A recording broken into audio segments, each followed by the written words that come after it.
আমরা যেই আজকাল আমরা বিভিন্ন বিষয় দেখতে পাচ্ছি, বিশেষ করে আমাদের তো একটা বিষয় মাথায় রাখতে হয় যে সময়টা কীরকম। সময়টা আমরা দেখতে পাচ্ছি সাম্প্রতিক পরিস্থিতি যা, তাতে করে আমরা দেখতে পাচ্ছি যে 26-এর নির্বাচন যত এগিয়ে আসছে এ রাজ্যে, ততই যেন অশান্তির একটা পরিবেশ তৈরি হচ্ছে। বিভিন্ন জায়গায় গোলাগুলি চলছে, বিভিন্ন জায়গায় কিভাবে সন্ত্রাসের একটা পরিস্থিতি কায়েম করা যায় সেরকম একটা আবহ তৈরি করার চেষ্টা করা হচ্ছে, কারণ সামনে ভোট আসছে। এবং সেই জায়গা থেকে এবার হিন্দু ভোট বাক্স কারা পাবে, বিশেষ করে রাজ্যের শাসক দল বা যারা বামেরা, তারা এতদিন ধরে এই হিন্দু কথাটাতেই তাদের যেন কোথাও গিয়ে ফোসকা পড়তো, কিন্তু আজকের দিনে দাঁড়িয়ে তারা নিজেরাই এবার সমস্ত কিছু সারিয়ে তারা এবার এই হিন্দু হিন্দু হিন্দু বলে কোথাও গিয়ে যেন একটু পালে হাওয়া লাগানোর চেষ্টা করছে।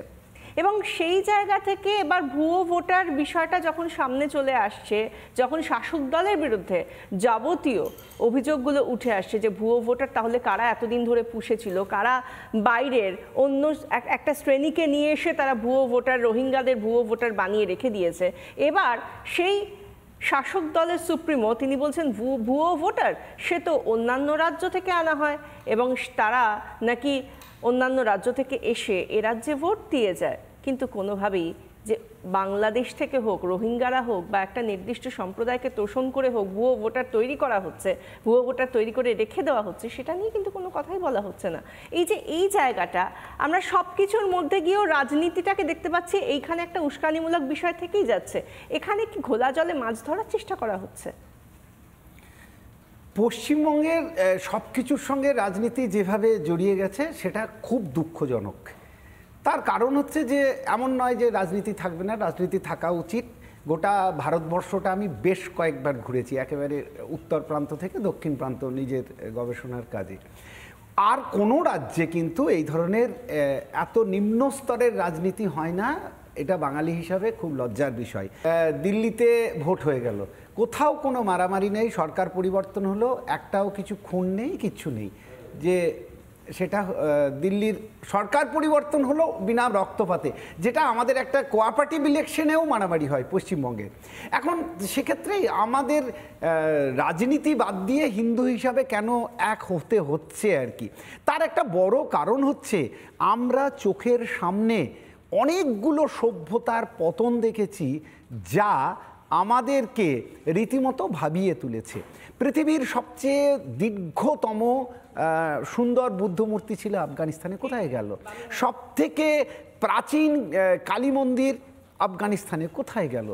বাংলাদেশের অবস্থা, সেখানে যেহেতু রোজার মাস শুরু হয়েছে, সমস্ত জায়গাতে গান বাজনা নিষিদ্ধের জন্য রীতিমতো নোটিশ জারি করা হচ্ছে। এবং আপনার মনে থাকবে মানুষবাবু, যখন দুর্গাপুজো হলো তখন কি কোন সময় আমরা মানে হিন্দু সমাজের তরফ থেকে বাংলাদেশে মাইক বাজানো যাবে বা অঞ্জলি দেওয়া যাবে বা কি আচার আচরণ হবে সেগুলোর জন্য নির্দিষ্ট সময় বেঁধে দেওয়া হয়েছে। নির্দিষ্ট সম্প্রদায়ের যখন তাদের অর্চনা হবে বা যখন তাদের ইবাদত হবে সেই সময় আমরা আমাদের পূজার্চনা করতে পারবো না বলে দেওয়া হয়েছিল। তো সেইটা দেখতে দেখতে দেখতে দেখতে মনে হচ্ছে যে আমাদের হিন্দু সংস্কৃতি এখন সংকটের মুখে দাঁড়িয়েছে। হয়তো আমাদেরকেও একদিন এই মুহূর্তে পড়তে হবে, যেদিন ডেকে বলা হবে যে আপনার মেয়ে আর নাচ শিখতে পারবে না, আপনার মেয়ে আর গান শিখতে পারবে না, কারণ এগুলো নাচ গান শেখাটা নিষিদ্ধ। আমরা সেটার থেকে বাঁচতে চাই, আমরা সংস্কৃতিটাকে বাঁচাতে চাই বলেই কিন্তু হিন্দু ভোটকে এক করা হচ্ছে। সেটা ক্ষমতা দখলের লড়াইয়ের থেকে অনেক বেশি হচ্ছে নিজের দেশ, নিজের জাতি, নিজের সংস্কৃতি, নিজের নারীর সম্ভ্রম বাঁচানো। সেই দায়টা কিন্তু আমাদের সকলের। সেই হাজার হাজার বছরের ঐতিহ্যকে রক্ষা করা, সংরক্ষণ করা, এটাও তো একটা বড় উদ্দেশ্য হতে পারে এবং অবশ্যই এটা একটা বড় উদ্দেশ্য।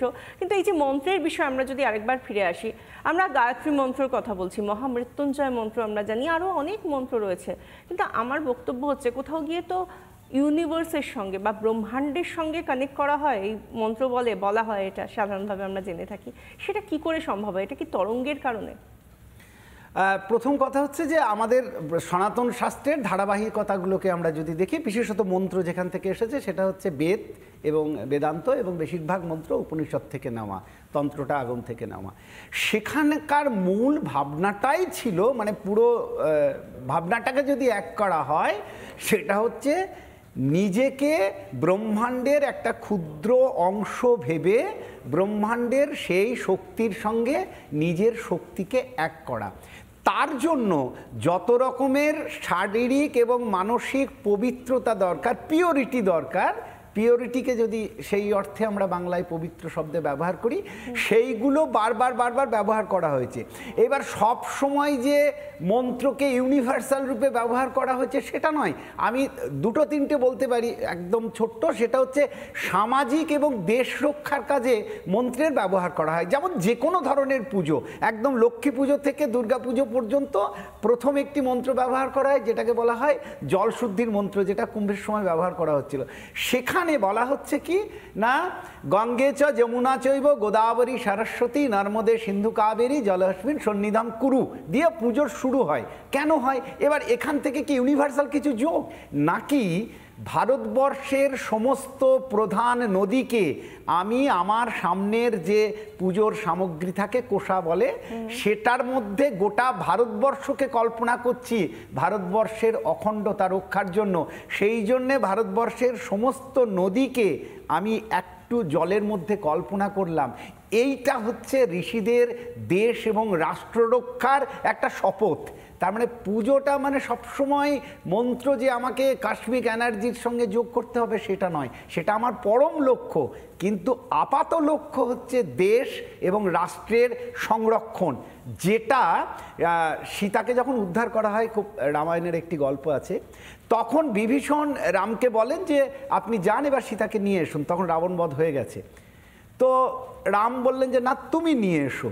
বললো না, আপনার পত্নীর প্রতি যে প্রেম সেটা অসাধারণ প্রেম, যে জন্য আপনি যুদ্ধ করেছেন। রাম তার প্রতিবাদ করে বললেন যে সীতাকে আমি পত্নীর জন্য যুদ্ধ করিনি, আমার রাষ্ট্রের একজন নারী অপহৃতা হয়েছিলেন, আমি রাষ্ট্রের জন্য যুদ্ধ করেছি। এবং সেই সঙ্গে ধর্মরক্ষা। একদম আমাদের দেবদেবীর যে রাষ্ট্র চেতনা প্রত্যেকের, মা দুর্গার, কৃষ্ণের, রামের, সেই রাষ্ট্র চেতনাটা কিন্তু আমাদের মন্ত্রের মধ্যে প্রতিদিনের ব্যবহারে একেবারে ভীষণভাবে বিখ্যাত। অনেক অনেক ধন্যবাদ। আমাদের সকালটা সত্যি খুব ভালো করে দিলেন। যে কথাটা বলতে হয় আজকে আমাদের এই যে আলোচনা, তার মধ্যে থেকে উঠে এলো যে মন্ত্র মানে শুধুমাত্র কসমিক এনার্জি বা বৃহত্তর যে আমাদের ইউনিভার্স, আমাদের ব্রহ্মাণ্ডের সঙ্গে নিজেকে যোগ করা, শুধু সেটা নয়, এক কোষা জলের মধ্যে আমরা গোটা দেশের নদীকে কল্পনা করি বা গোটা ভারতবর্ষকে কল্পনা করে তাতে উৎসর্গ করা হয়। এবং এভাবেই ধর্মরক্ষা, রাষ্ট্ররক্ষা, নিজেদের অস্তিত্ব রক্ষা। মানসবাবু, আপনাকে অনেক অনেক ধন্যবাদ আমাদের এই আলোচনায় আসার জন্য। নানা ধরনের কন্টেন্ট দেখার জন্য লাইক করুন, শেয়ার করুন আমাদের ফেসবুক পেজ, সাবস্ক্রাইব করুন আমাদের ইউটিউব চ্যানেল। পাশাপাশি অন্যান্য ব্রেকিং নিউজের জন্য অবশ্যই চোখ রাখুন রিপাবলিক বাংলায়।